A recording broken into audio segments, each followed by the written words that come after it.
What's up guys, JT here, and I decided I'd bring you guys kind of a short match. I thought it was really straightforward, and I thought it was a lot of fun. It was against ColdFridge.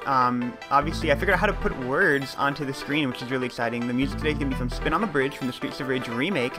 And without further ado, jumping right on into the action. He's playing a little bit more of an offensive team, which is really nice to see, because TPX tends to have like really defensive players for whatever reason. But I'm going to lead off with Eris, my flower girl, immediately put him to sleep. Now obviously I'm going to go ahead and switch out into my Rotom, figuring if he tries to stay in and burn a turn to sleep, I can set up a substitute in his face and a completely wrecked shop. However, he switches into a Flygon. That's still a good matchup. I don't think he's going to lock himself into Outrage this early in the game. So I'm going to go ahead and set up a substitute, predicting that U-turn. In comes the Suicune. I wasn't sure if he was trying to bait a free switch into an Evire or a Jolteon or something like that. So I decided to just play it safe, go for the Shadow Ball over the Thunderbolt in this scenario, and he outspeeds me. So he's running an offensive Coon, which is good. Obviously, if he has no intention of switching out, I can one-hit KO him no matter what with a Thunderbolt on the following turn. And I should be able to take at least one Surf from the Suicune, because it's not like the most amazing special attacker ever. So I do manage to do that. I'm able to hit him with the Thunderbolt, and down goes the Suicune, which is very nice for my team. So that's an early 6-5 lead. I believe he's going to switch out into Flygon again on the free switch. So now obviously I'm expecting a Stone Edge in this scenario. I don't think he's going to lock himself into Outrage. I'm going to go out into the DeLorean. Outrage or Stone Edge. DeLorean would be totally boss for this. So that's a 20-hit KO. Obviously he's going to have to switch. I don't know what his answer to Metagross is, so I'm going to set up an Agility. Obviously he goes into Scizor. I don't want to lose my my switch initiative by going for the switching, because I figure he's just going to spam U-turn right here. So I go for the EQ, even though I know it's not going to take him out. If I have Rocks, that would be a 2-hit KO, but obviously it's not going to be. And he's going to make a really nice series of switches right here. He switches out in the Flygon to bait a Zen Headbutt, I believe, and I'm just going to go for the Ice Punch, because that's what I run on this particular Metagross. And in comes the Uxie. Obviously, he doesn't take it particularly well, obviously because of the crit, and Metagross is kind of a beast anyway. And he's going to double switch back out into Scizor, expecting the Meteor Mash, which is a great play on his part. He's going to resist it, and obviously at this point, I'm in range of being taken out by a Bullet Punch. So I figure that's what he's going to go for. He's not going to risk me just staying in and EQing. So I go out into Vaporeon, and that works out very nicely for me. Obviously at this point, I figure he's going to have to, he has to switch. I don't know what he's going to switch out into, so I go for the Surf just to see what I'm going to hit. In comes the Uxie, which is nice. I think Surf would be a 2-hit KO from this range, factoring in the leftover recovery. So obviously that's really, I kind of want to get the Metagross back up to full health, and if Uxie is sleeping, I figure Metagross can come in freely, get that Wish, and obviously I don't think he can try to Thunder Wave a Vaporeon, because that'd be kind of useless. So I go out into the DeLorean, passing the Wish, and that works out very nicely in my favor. Obviously I don't want to stay in here and keep on spamming Meteor Mash, because if he has Thunder Wave, it cripples my Metagross. So I decided the best course of action is go out into Eris, my flower girl, because if he goes for that Thunder Wave, it still puts me in a really good position at this point. Obviously I'm going to go for the Leaf Storm, because I felt like just playing a little bit more offensively, because that's how the match is being played right now. And obviously that looks like it's a 2-hit KO. That kind of sucks, but he's going to wake up and go for that U-turn just to break my Focus Sash, and that's obviously that's a pretty good play on his part. He's going to go into Scizor. I kind of figured he's just going to go for the U-turn, but I don't have Hidden Power Fire, and I don't want to lose Switch Initiative by going out into anyone else, because I mean Vaporeon doesn't want to take a U-turn. I don't want to reveal Dragonite, so I go out into Rotom as fodder. In comes a Flygon, and I'm going to see if I can bait an Earthquake. So I'm going to go into the DeLorean, double switch back out into Bahamut, and that worked out very nicely. Obviously he has to switch, and figuring that Uxie is his physical wall, I'm in really good shape right here. I'm going to go for the DD.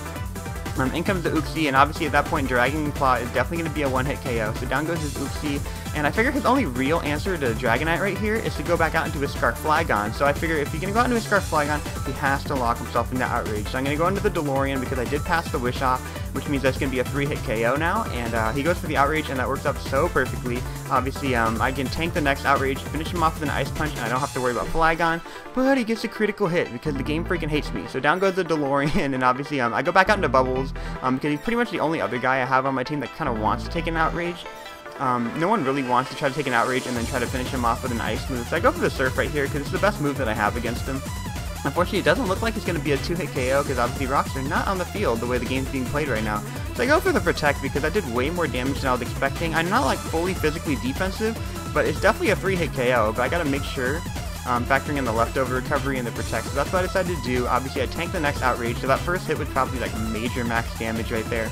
And I'm going to go for the Surf, going to survive, I swear, like 1 freaking HP. I don't even see the health bar on that. But he's going to go for the Outrage again. Obviously, it's going to take me out. I could have gone Protect and tried to wait for a Confusion, but I figured, let's just speed up the process. I'm going to go into Bahamut, finish him off with an Extreme Speed, because that's pretty much the only thing that I can do. Now I'm deciding he's probably going to go out into Scizor. He does do that, and obviously the only other move he can do is go for a Bullet Punch. I'm pseudo bulky, so I should handle that pretty decently, even if he does get a crit.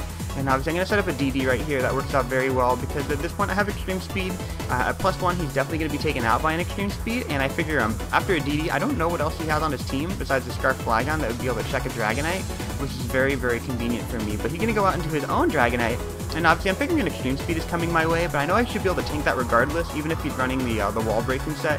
I do, which is really nice, and I can finish him off with a Dragon Claw as well. So I believe it's 3-on-1 right now. I don't know what his last guy is, but obviously I have a Dragonite, I have a T-Tar, and I have a Roserade waiting in the wing, so I feel pretty comfortable in this regard.